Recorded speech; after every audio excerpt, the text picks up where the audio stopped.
Alhamdulillah wassalatu wassalamu ala rasulillah wa ala alihi wa sahbihi amma ba'd ilahi anda maksud wa ridha kama tu'adini muhabbataka berkata hadapan guru-guru kita di sini pada pokok di jalan masalah ada syekhina wa murabbi arwahina hadrati Syekh Muhammad Abdul Basit Al-Fatihah.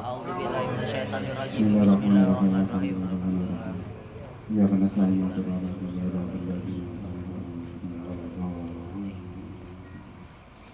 sama saya kita memuliakan oleh Pemerintah Mursyid pengguna kita Pak Profesor Dr.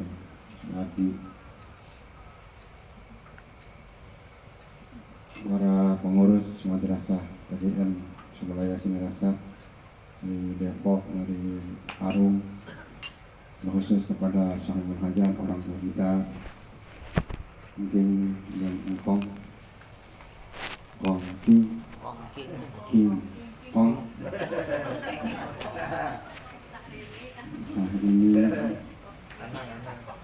Ikhwan akhwat terqadirat kami bahkan Allah Subhanahu wa taala, sedikit saja ikut rembuk tadi menjaga kehormatan. Salah satu wasiat Syekh Abdul Qadir kepada putranya Abdul Razak biasanya jaga dan pelihara olehmu kehormatan guru-guru, ya, kehormatan guru. Karena Abah menulis dalam kitab Fadhilatul itu dalam bab Hilful Hormat, iblis itu dilaknat bukan karena nggak mau ibadah. Iblis itu dilaknat bukan karena dia orang bodoh, karena tidak mau hormat. Itu aja. Pinter, hebat, dosen malaikat, ibadah dari ribuan tahun. Tapi satu kesalahan saja, songong. Bocah songong. Artinya apa? Akhirnya dia ya. Jadi karena satu kesalahan kepleset itu amal begitu banyak angus. Maka kalau sampai sekarang masih ada orang model begitu, ilmu tinggi, cerdas, tapi songong, ya podo ae karo ngomong iblisnya aja mendelik aku. Les.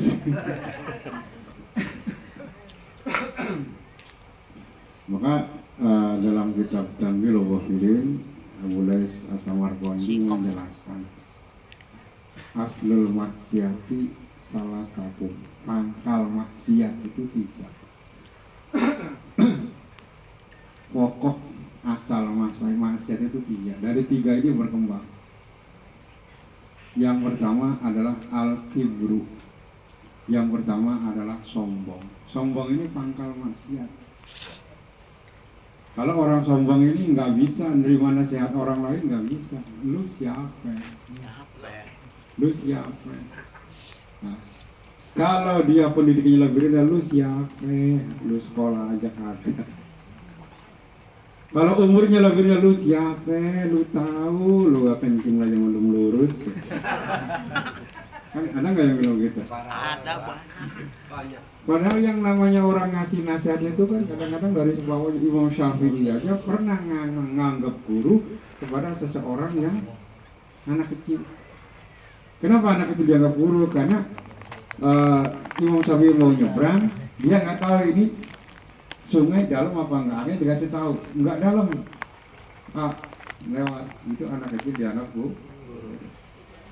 Nah, inilah kita, maka seluruhnya itu namanya kita tasawuf ini Jadi kita ini nggak ada tua, nggak ada muda, ya, nggak ada tua, nggak ada senior, nggak ada junior, nggak ada sisi, kita ini sama semua. Beda sama kita di karate. Karate kan ada sabuknya kelihatan kan? Kalau ada sabuk yang paling rendah sabuk warna apa? Warna putih itu padahal tuh pemula itu biar gagah kayak ototnya gede dan sabuknya apa ya Allah cemen. Sabuk yang paling tinggi adalah hitam. Biar orangnya udah tua, bungkuk, tapi sabuknya hitam. Jangan coba-coba dikepret mencelat tuh. Di dalam dunia negara itu tapi di TGN kita, di TGN ini enggak sama. Makanya ikhwannya ya begitu, ikhwan lama ya pakai baju putih, ikhwan baru juga pakai baju putih. Enggak ada. Wah, itu udah senior tuh. Juga hitam terus. Hitam tuh bajunya hitam. Ya bukan senior emang enggak ada lagi. Enggak ada lagi. Enggak punya. Stoknya terbatas. Hari mana akhir? Itu lagi. Ringkek. Nah. Jadi kibir ini adalah menolak yang hak. Dikasih tahu juga nggak umpan. Karena merasa lebih pinter. Makanya kalau seorang murid dikasih tahu sama gurunya nggak dengerin, ya biarin dia punya toreko sendiri. Ya, ada murid yang nggak mau peduli sama gurunya, itu punya toreko sendiri. Apa torekonya? Toreko ngeyeliah. Jadi torekonya apa? Ngeyeliah. Jadi kata Allah itu iblis itu bukan karena nggak mau ibadah mau. Cuma masalahnya disuruh hormat sama Nabi Adam nggak mau. Kenapa? Merasa lebih senior. Gua kan senior. Dia anak baru. Masa sih saya harus cium tangan sama dia kan? Taruh di mana mukanya? Emang biasanya di mana taruh? Kan begitu orang kadang-kadang egonya, kesombongannya timbul. Maka jatuhlah iblis. Maka kita juga begitu. Ya. Maka biang maksiat ini dari sifat sombong akhirnya menjalar kemana-mana. Nah, sombong, nggak mau kalah, nggak mau ini, makanya kan kalau orang tukang berantem apa itu namanya jagoan. Karena jago itu ketemu jago taruh. Makanya orang kalau berantem dulu dia jago. Itu kalau menang jagoan kalau kalah apa namanya? Keokan. Wah, jadi keokan. Makanya kalau orang sombong jangan sok jago loh kan gitu. Nah, yang maksiat yang pertama kata Abu Lai As-Samanwardi adalah kibur. Inilah yang dibuang oleh guru kita dengan la ilaha illallah. Jangan pelihara iblis dalam diri kita. Ya, sifat sombong jangan dikeluarin. Semua kita kembali ke titik nol. Kita datang kepada Allah tidak punya ilmu. Kita datang kepada Allah tidak punya harta. Kita semua dari titik nol. Semuanya kita nggak punya apa-apa. Nah kalau kita nggak merasa nggak punya apa-apa depan Abah, maka Abah kasih ilmu manfaat, ilmu dikasih. Ya, ibarat gelas ini kalau kita kosongkan ke hadapan Abah, gelas kosong, nanti akan diisi oleh Abah. Tapi kalau kita datang ke Abah dengan gelas yang penuh, diisi nggak sama Abah? Oh, udah penuh. Nah, itu juga begitu. Kita datang kepada Allah. Wah, alhamdulillah, saya sekolahnya udah tinggi, ini udah gelar ini. Apa sih nggak bakal ini meledak, senyum aja kan. Dikosongkan. Kita kosong hadapan Allah, ya kita bertanya ilmu laduni dari guru kita. Satu pangkal maksiat adalah sombong. Hilangkan sifat sombong. Sebaik orang pengen baik, tapi kalau sombong masih dipelihara, tidak akan bisa jadi baik. Gagal. Silakan. Siapapun orang pengen jadi baik, tapi kalau masih sombong tidak akan bisa baik. Kenapa? Tetap akan ngeyeliah. Kasih tahu ngeyeliah. Alah lo, saya ngerti aja. Lo, saya paham aja. Ngeyeliah. Satu. Yang kedua, kata Abu Lai As-Samanwardi pokok dari wacana adalah al-hirsu. Al-hirsu itu rakus, ambisius. Ini kalau ambisi itu udah susah. Ya. Siapa pertama orang yang ambisi? Adalah Nabi Adam. Apa ambisinya? Ambisi pengen nggak mau pindah dari surga. Makanya ketika dilarang jangan makan buah khuldi, iblis goda, Adam, kamu tahu nggak kenapa Allah nggak boleh makan buah khuldi? Kenapa? Nanti kalau mau kamu kekal di surga. Kamu pengen seneng-seneng di sini selamanya nggak? Pengen. Makan tuh. Kan nggak boleh. Ya biarin aja. Akhirnya apa yang terjadi? Padahal apa? Padahal Allah udah kasih yang lain. Wa qulna ya Adam kun anta wa zawjukal jannah wa kula minha ragadan haitsu syi'tuma wa la taqrabu hadhihi syajarata fatakuna minaz zalimin. Wahai Adam, diam kamu dan istrimu di surga. Silakan makan semua yang di dalamnya. Makan semua, tapi jangan yang ini.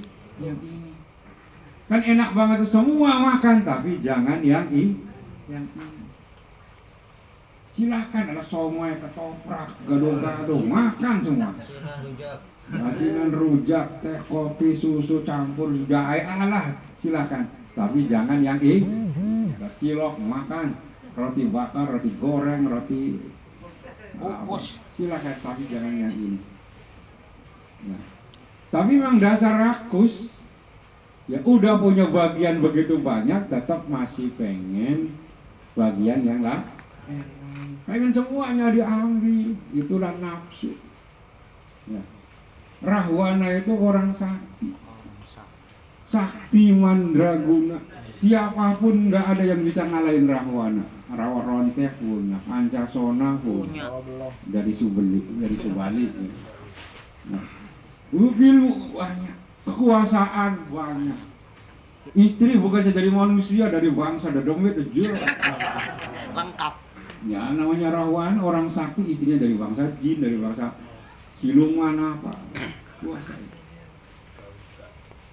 Cuman apa, tetap yang namanya nafsu masih kurang. Apa? Dia punya semuanya, kekuasaan punya, kekayaan, duit banyak, perempuan banyak. Cuman dia masih pengen aja, pengen Dewi Sinta. Itulah nafsu, udah begitu banyak masih pengen aja. Akhirnya apa, berusaha, nggak bahagia punya ratusan perempuan, tapi karena masih ada yang dipengini, nggak keturutan, nggak kesampaian. Dewi sih. Lebih sedihnya lagi, cintanya milik Rama. Dia cintanya menggebu-gebu, tapi ditolak oleh, jadilah dia bertepuk sebelah. Sakit nggak? Sakit banget. Sakit nggak? Sakitnya tuh di mana? Di mana sakitnya? Tuh. Dia ngejar-ngejar Sinta, sementara Sinta ngejar-ngejar Rama. Si Rama. Dia ngejar Sinta, Sinta ngejar Rama. Ini kan makan hati. Nah, makanya ada lagu Jawa itu gitu. Aku mundur, alon-alon mergo sadar aku sopo. Itu latar belakangnya begitu. Mergo kawe milih cakae. Saya ngejar kamu malah milih cakae daripada loro hati Mundur. Alon. Nggak bahagia karena apa? Sudah banyak, udah kekuasaan, duit banyak, itulah nafsu. Makanya orang nurutin nafsu itu nggak ada bahagianya, tetap hidupnya gelisah. Apa yang terjadi? Ya celaka, terjerumus dia. Akhirnya Rahwana hancur. Itu dalam kisah Ramayana. Dalam kisah Mahabharata juga ada sosok raksasa, yaitu Prabu Nitakawaca, kerajaan raksasa. Sakti juga, nggak ada yang bisa ngalahin. Nah, nggak bisa ngalahin. Raja kekuasaannya luas, perempuan juga namanya raja, sakti nggak ada yang bisa nyalahin. Tapi dia juga ini gambaran nafsu, karena dia tergila-gila sama bidadari yang namanya Dewi Supraba. Pengen ngelamar Dewi Supraba, saja Dewi bidadari anak Batara Indra juga nggak mau itu sama Nitakawaca. Nah, akhirnya apa? Ya emang gak bahagia. Akhirnya Prabu Dewi Supraba dinikahi oleh Arjuna. Ini Arjunanya ada di sini. Ini Arjuna semua. Arjuna.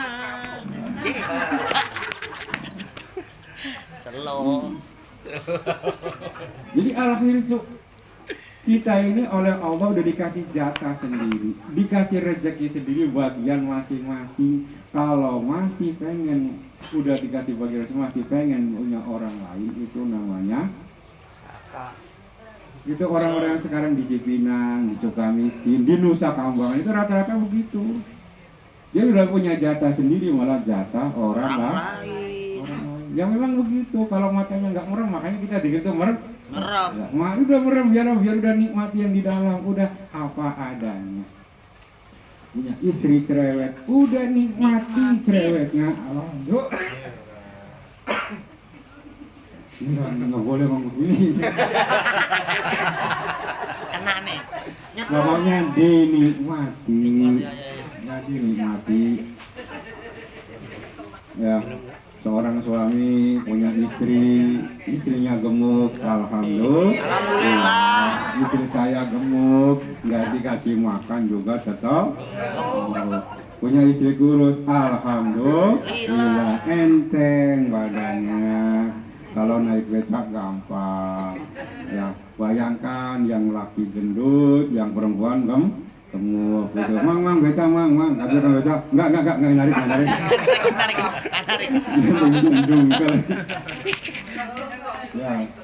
Ya. Udah dinikmati, alhamdulillah, punya suami. Kalau tidurnya ngorok, udah alhamdulillah, anggap saja musik pengantar alhamdulillah, nggak usah pakai musik. Ada musik. Bisa istri cerewet, kata suami, alhamdulillah, anggap aja itu radio, kita nggak usah pakai setro. Udah dinikmati. Nah, al-hifzu ini. Jadi Nabi Adam itu gara-gara itu akhirnya. Nah, maka kalau ada orang yang sudah punya jatah sendiri, punya bagian sendiri, masih melarang jatah orang lain, sudah punya sendiri, masih larang lain, sudah punya istri sendiri, melarang sendiri. Jadi, itu namanya al-hifzu. Itu pangkal. Dari situ orang bisa jadi korupsi, bisa jadi maling, bisa jadi berantem. Itu kan gara-gara itu. Pokok pangkalnya itu adalah al-hifzu. Yang ketiga, pangkal maksiat itu kata Abu Lais Sakandari adalah Abu Lais As-Samarqandi dalam kitab Tanbihul Ghafilin adalah yang ketiga.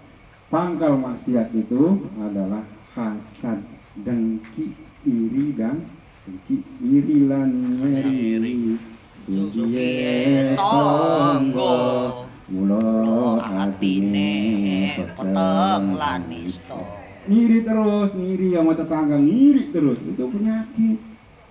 Nah, tetangga bikin gedong, monyong. Tetangga beli gelang, meriang. Tetangga beli mobil, menggigil. Tetangga beli parabola, dia beli paramet. Sakit kepala. Enggak ada selesainya.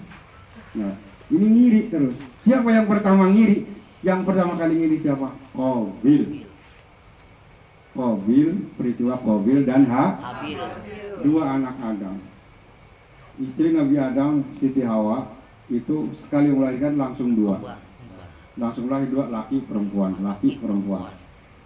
Cuman 20 kali melahirkan, jadi anaknya 40. Sanggup? Insyaallah. Sanggup, punya anak 40, sanggup. Sanggup gak punya anak 40? Sanggup. Saya punya 40 anak. Nanti kalau lebaran, satu anak sekitar 1 juta. 40 juta. Berarti 40 juta. Nanti emaknya nyesel. Aduh, kalau tahu begini banyak lagi kita produksi. Bikin 50, bikin 100, bikin 100 juta. Nah. Kenapa? Salah satu kembarannya Qabil ini adalah namanya Demimah. Kita bilang Demimor. Tahu Demimor? Tahu lah. Kembarannya si Habil ini adalah Iklimah. Ternyata ini Demimor itu cantiknya luar biasa, terang benderang bukan. Kalau di sini kayak siapa ya? Nggak ada istri saya, kalau istri saya tuh, itu kayak tidak ngomong kan nggak ada istri. Iya. Jadi kembarannya si Qabil ini cantik luar biasa. Ya sementara adiknya lagi Habil kembarannya biasa-biasa Biasa. saja. Ya standar lah. Akhirnya apa? Hukum syariat Nabi Adam saat itu nggak boleh nikah sama kembarannya, harus disilang. Nanti Qabil nikah sama Iklimah, Habil nikah sama Demi Mor. Ternyata kata Qabil, oh nggak bisa, ini nggak adil. Ya. Kalau wattnya sama, gedenya 50 watt nggak apa-apa. Ini kembaran saya hampir 100 watt, sedangkan kembaran kamu cuma 5 watt. 5 watt. 5 watt. Parah banget. Diprotes, nggak bisa. Akhirnya apa terjadilah pembunuhan karena ini mestinya bagian saya, itu bukan saya. Mestinya saya yang dapat itu, kenapa lu? Ini kan orang ngiri kan begitu. Ini soalnya saya itu yang begitu, kok malah kamu. Nah, kamu sih datang juga ini biang daripada maksiat. Akhirnya apa? Dari hasad inilah timbul terjadi pembunuhan pertama di muka bumi. Qabil dibunuh oleh Habil, diketok kepalanya pakai batu sampai pecah. Nah, pembunuhan pertama di muka bumi ini adalah rebutan perempuan. Jadi kalau ada tangga buah hutan, wadonan. Ya kalau ayam berebut wadonan berantem nggak? Berantem ya. Ya kalau ada orang begitu ya sama Ayam. itu. Maka terjadi pembunuhan sekarang ini sampai terjadi sampai hari kiamat. Ini Qabil dapat setorannya. Dia dapat setorannya, rekeningnya itu terus pembunuhan gara-gara perempuan. Qabil dapat setorannya gara-gara jadi terus dapat ini. Kenapa mencontoh? Ya, mencontoh. Makanya bukannya apa-apa. Ya, kalau yang jadi contoh nggak benar, dicontoh oleh jamaah, maka dosanya ikut. Makanya kan disampaikan kemarin. Ya, yang itu, aduh, nggak enak juga ngomongnya, enak aja lah. Yang ngerokok, kalau yang ngerokok itu ustadz, kiai, apalagi dosanya lebih besar kan gitu ya, Pak? Dosanya lebih besar. Kenapa? Karena nanti dicontoh jamaah. Ya kalau jamaah yang rokok ya biasa-biasa aja. Jamaah. Asal ngumpet kamar mandi. Kan jangan kamar mandi masih ketahuan. Mana ke kebon, kebon. Baker. Hah?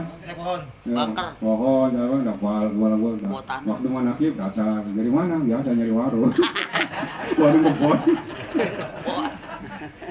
Jadi makanya begitu. Jadi kalau mencontohkan yang nggak benar terus kemudian ditiru itu jamaah ikut. Makanya kan ditegaskan oleh Abi Dadang di pusat. Kalau yang merokok itu seorang qori, seorang mubaligh, seorang wakil ta'kin apalagi dilihat oleh jamaah pun, nah itu dia aja ayo tenang aja udah. Itu dosanya lebih besar. Nah kalau jamaah biasa ya tanggung sendiri, nggak ada yang ikuti. Nah, jadi itu pangkalnya. Itu semua adalah dikendarai oleh nafsu. Ya, sombong juga dikendarai oleh nafsu. Kemudian juga rakus dikendarai oleh nafsu. Kemudian juga iri dengki itu dikendarai juga oleh nafsu. Maka kita diturunkan zikir, masukkan saya zikir la ilaha illallah. Biar ketiga sifat ini hilang. Kalau tiga sifat ini hilang, pasti kita bisa jadi orang baik. Siapapun kita, dasarnya pengen jadi orang baik. Pengen jadi orang baik. Sekarang yang ada di Cipinang, Nusa Kambangan, sebenarnya pengen juga jadi orang baik.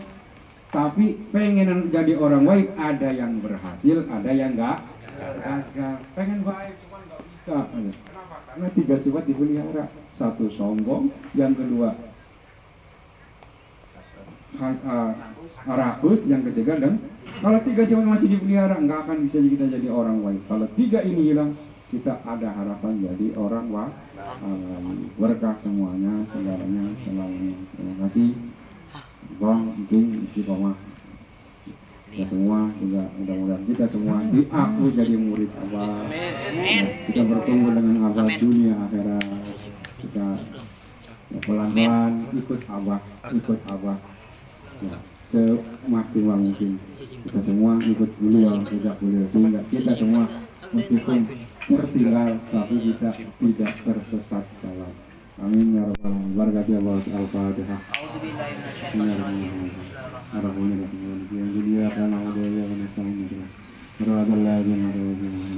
Assalamualaikum warahmatullahi wabarakatuh.